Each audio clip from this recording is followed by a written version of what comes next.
Hello नमस्कार साथियों, आप सभी का आपके अपने YouTube channel best education life पर एक बार पुनः स्वागत।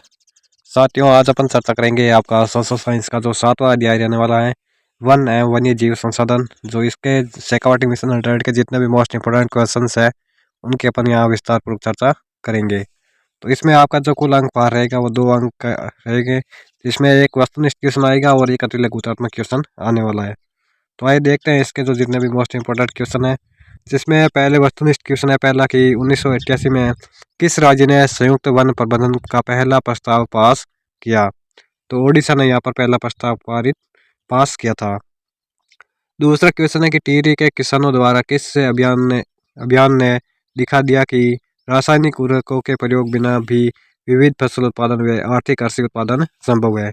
तो बीज बचाओ आंदोलन और नवदा दामन जो आंदोलन है इनके द्वारा किया गया, जिसमें रासायनिक उर्वरकों का बहिष्कार किया गया। तीसरा क्वेश्चन है कि राजस्थान का कौन सा समाज पशु पक्षी तथा वन्य जीव प्रेमी के रूप में जाना जाता है। तो राजस्थान का जो बिश्नोई समाज है वो पशु पक्षी प्रेमी तथा वन्य जीव प्रेमी के रूप में जाना जाता है। अगला क्वेश्चन कि प्रोजेक्ट टाइगर वन्य जीव परियोजना कब प्रारंभ की गई। तो ये आपके 1973 में प्रारंभ की गई थी। अगला पांचवा क्वेश्चन कि भारतीय वन्य जीवन रक्षण अधिनियम कब लागू किया गया। तो ये आपके 1972 में लागू किया गया था। अगला क्वेश्चन है कि बक्सा टाइगर रिजर्व किस खनिज के खनन से खतरे में है। तो डोलोमाइट खनिज के जो खनन से है जो बक्सा टाइगर रिजर्व है खतरे में है। अगला क्वेश्चन कि भारत में 1952 में वन्य जीव को लुप्त घोषित किया गया। तो ऐसी चीता है जो 1952 में वन्य जीव है उसको लुप्त घोषित किया गया। और नेक्स्ट क्वेश्चन कि भारत में विश्व की कितनी प्रतिशत जैव उपजातियां की संख्या है। तो 8% जैव उपजातियां की संख्या है। अगला नेक्स्ट क्वेश्चन कि 2019 की रिपोर्ट के अनुसार भारत के कुल भौगोलिक क्षेत्र का कितना प्रतिशत क्षेत्रफल वन आवरण है। तो 2019 की जो रिपोर्ट है उसके अनुसार बताना है कि भारत के जो कुल भौगोलिक क्षेत्र का कितना प्रतिशत क्षेत्रफल है जो वन आवरण है। तो यहाँ पर हो जाएगा आपका कि 24.56% है जो वन आवरण क्षेत्र है। और अगला नेक्स्ट है 10वां क्वेश्चन कि विश्व में सर्वाधिक बिकने वाली कैंसर औषधि किस पादप से प्राप्त की जाती है। तो ये हिमालयन यौन से प्राप्त की जाती है। नेक्स्ट आते हैं अतिलघुतात्मक क्वेश्चन, जिसमें देखते हैं अपन यहाँ पर क्वेश्चन, जिसमें पहला क्वेश्चन है कि आयुषियन का शब्द विस्तार कीजिए। तो आयुषियन का पूरा नाम लिखना। तो ये मैंने आपके जो पहले वीडियो बनाया उसमें कमेंट बॉक्स में इसका नाम पूछा था फुल फॉर्म, तो आपने वहाँ पर कुछ उचित जवाब नहीं दिए। तो यहाँ पर मैं आपको बता देता हूँ आयुषियन का पूरा नाम क्या है।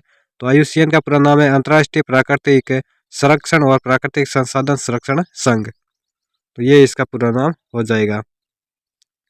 नेक्स्ट क्वेश्चन की संकटग्रस्त जातियाँ क्या होती है, उदाहरण दीजिए। तो वे जीवों की जातियाँ जिनके लुप्त होने का खतरा है, यदि लुप्त होने के कारण या परिस्थितियाँ बनी रही तो इनका जीवित रहना कठिन है। उदाहरण काला हिरण, मगरमच्छ, गेंडा, शेर इत्यादि। नेक्स्ट तीसरा क्वेश्चन की जैव विविधता को परिभाषित कीजिए। तो जैव विविधता की परिभाषा लिखनी है।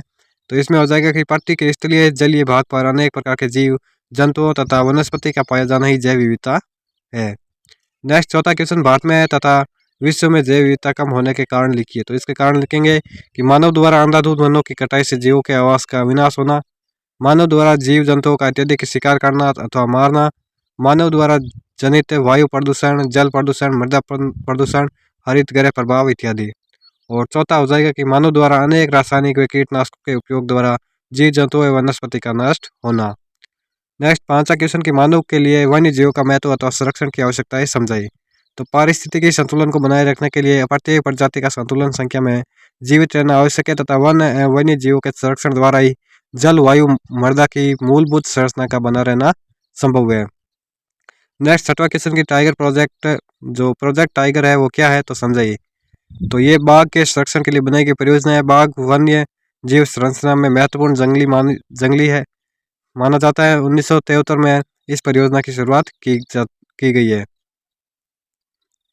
नेक्स्ट सातवां क्वेश्चन की जनजाति या आदिवासी क्षेत्रों में वनों की कटाई या निम्नीकरण का प्रमुख कारण लिखिए।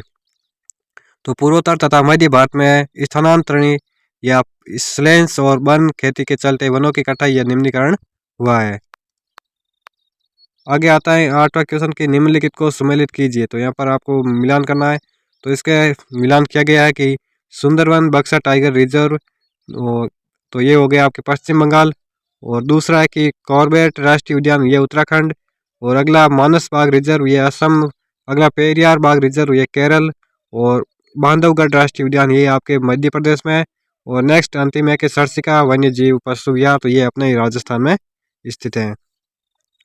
इस प्रकार ये क्वेश्चन था। अगला 9वां क्वेश्चन है कि लुप्त जातियां क्या है, उदाहरण दीजिए। तो वे वन्य जीव तथा वनस्पति जातियां हैं जो इनके रहने, उगने के आवासों में खोजने पर अनुपस्थित या नहीं पाई जा गई। तो उदाहरण के तौर पर एशियाई चीता, गुलाबी, सिरवाली या बख्त। तो कहने का आशय है कि वह प्रजातियां जिनका अब बिल्कुल भी अस्तित्व नहीं रहा हो, तो वे है आपके लुप्त जातियां। और अगला क्वेश्चन की दुर्लभ जातियां क्या है, तो उदाहरण दीजिए। तो ऐसी जातियां जिनकी संख्या बहुत कम है या सुभेक्ष है, और यदि इनको प्रभावित करने वाले कारक नहीं बदले तो सभी सुभेक्ष जातियां दुर्लभ जातियां बन जाएगी। उदाहरण नीली भेड़, गंगा की डॉल्फिन। तो साथियों, इस प्रकार से आपके इस अध्याय के कुछ मोस्ट इंपोर्टेंट क्वेश्चन। तो अगले वीडियो में हम अगला अध्याय आपका ऑटो है कि जल संसाधन, उसके जो जितने भी मोस्ट इंपोर्टेंट क्वेश्चन है उनकी अपन यहाँ पर चर्चा करेंगे। तो मिलते हैं अगले नेक्स्ट सेशन में, तब तक के लिए जय हिंद, जय भारत।